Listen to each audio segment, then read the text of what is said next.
अस्सलामु अलैकुम everyone. Friends, आज मैं आपके साथ शेयर करूंगी मखंडी हलवा बनाने की बड़ी ही आसान और शानदार किस्म की रेसिपी। मखंडी हलवा एक लजीज रिच फ्लेवर और पाकिस्तानी डिश है। इसका टेक्सचर दूसरे हलवों की निस्बत थोड़ा सा हट के होता है। इसके खास फ्लेवर की वजह से ये डिश किसी भी मौका को यादगार बनाने के लिए एक ट्रीट से कम नहीं। फ्रेंड्स, इसके पकाने का मुकम्मल और आसान तरीका यहाँ मैं आपके साथ शेयर करूंगी और किस तरह इसकी गुठलियाँ हम आसानी से ख़त्म कर सकते हैं। कोई घंटों हमने नहीं पकाना, बिना मेहनत किए हम इसे आसानी से तैयार करेंगे और साथ ही मुकम्मल नाप तोल के साथ ये रेसिपी आपको दूंगी, तो रेसिपी को फुल वॉच कीजिए। तो चलें फिर बढ़ते हैं अपनी रेसिपी की तरफ और इसे बनाना शुरू करते हैं। बिस्मिल्लाहिर्रहमानिर्रहीम। सबसे पहले फ्रेंड्स, ये मैंने ले ली है सूजी। हाफ केजी सूजी मैंने ली है और इसको अच्छे से छान लिया है। अब ये मैं इस मेजरिंग कप की मदद से इसे मेमाइश करके लूँगी। आप कोई भी कटोरी ले लें, कोई भी कप सेट कर लें। अगर आपके पास ये मेजरिंग कप ना हो तो जिस बर्तन के साथ आपने सूजी की पेमाइश करनी है, फिर बाकी की चीज़ें भी आपने इसी के साथ पेमाइश करके लेनी है। तो ये हाफ केजी सूजी लगभग 3 कप के बराबर यहाँ पर बनी है। तो 3 कप मैं इसमें सूजी ऐड करूँगी और सूजी ऐड करने के बाद अब फिर हम इसी कप के साथ पेमाइश करेंगे दूध। दूध में हमने इसको भिगो कर रखना है। फ्रेंड्स, मखंडी हलवे का डिफरेंट सा जो टेक्सचर हमें मिलता है और बड़ा ही शानदार सा जो टेस्ट मिलता है, वो सिर्फ इसी वजह से होता है कि हमने सूजी को पहले दूध में भिगोना होता है। तो यहाँ पर 3 कप मेरे पास सूजी थी, तो उसी हिसाब से 3 कप भरकर ही हमने इसमें दूध ऐड कर दिया है।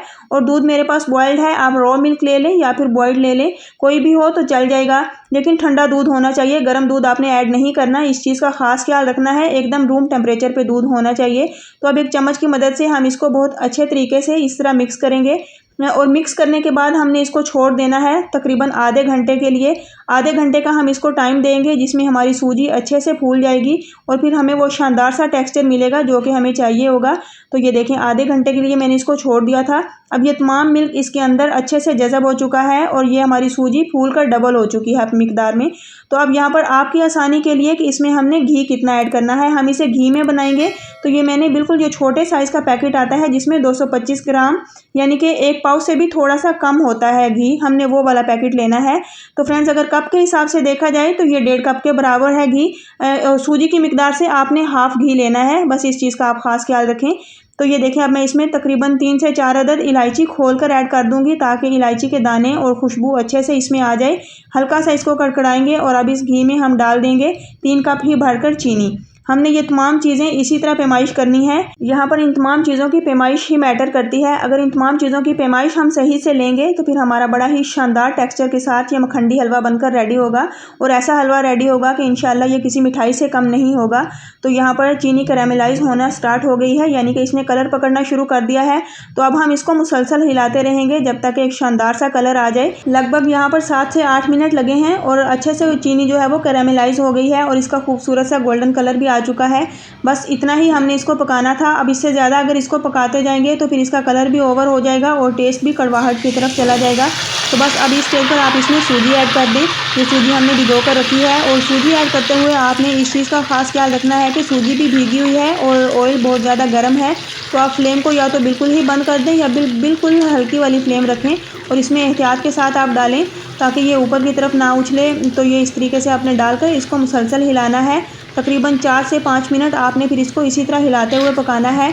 इसमें हल्की फुल्की गुठलियाँ बनेंगी, आपने उस चीज़ की टेंशन नहीं लेनी, बस आपने इसको इसी तरह हिलाते हुए पकाना है। ये छोटी छोटी जो गुठलियाँ इसमें बन चुकी हैं, पता भी नहीं चलेगा कि ये गुठलियाँ किस तरह गायब हो गई हैं। बस मुसलसल मीडियम फ्लेम पर आपने इसको चम्मच चलाते हुए पकाना है। फ्रेंड्स, यहाँ मैं आपके साथ अपना एक पर्सनल सीक्रेट शेयर करूँगी कि मैं पहले इसको बनाती थी स्टील या फिर सिल्वर की कढ़ाई में, तो उसमें मुझे इसको स्टर करना बड़ा ही मुश्किल लगता था और वो नीचे ही चिपकता रहता था। बार बार हमने उसको हिलाना होता था और इस तरह इसको पकाते पकाते बाजुओं का तो काम हो जाता था।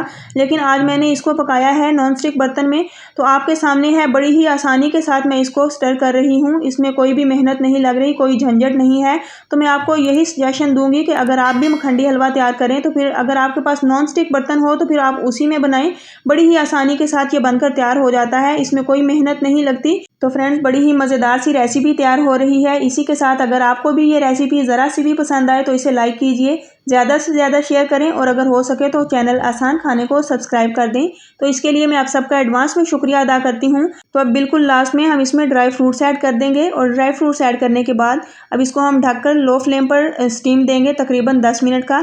स्टीम देने का मकसद सिर्फ यही है कि जो इसके अंदर गुठलियाँ बाकी हैं हल्की फुल्की सी, वो भी स्टीम देने से ख़त्म हो जाएंगी और हमारा ये शानदार सा दानेदार सा हलवा तैयार हो जाएगा। तो ये देखें अल्हम्दुलिल्लाह 10 मिनट का मैंने इसको दम दिया है और आप चेक करें कि वो गुठलियाँ किस तरह गायब हो चुकी हैं और बड़ा ही शानदार सा दानेदार सा हमारा ये हलवा मुकम्मल तैयार हो चुका है। अब इसका फ्लेम ऑफ कर दें और इसको सर्व करें। इंशाल्लाह जो भी खाएगा आपकी तारीफ़ किए बिना नहीं रह पाएगा। इतना अमेजिंग और शानदार टेक्सचर के साथ हमारा ये दानेदार मखंडी हलवा तैयार हो चुका है जिसमें गुठलियाँ बिल्कुल भी बाकी नहीं। बड़ा ही अमेजिंग सा टेक्सचर आया है इसका और लुक चेक करें माशाल्लाह बड़ी ही मज़ेदार है। देखते ही मुँह में पानी भर आया है। तो आप भी इसी तरह रेसिपी को फॉलो करते हुए ये मज़ेदार सा दानेदार मखंडी हलवा तैयार करें, खुद भी इंजॉय करें और अपनी फैमिली को भी इंजॉय करवाएं।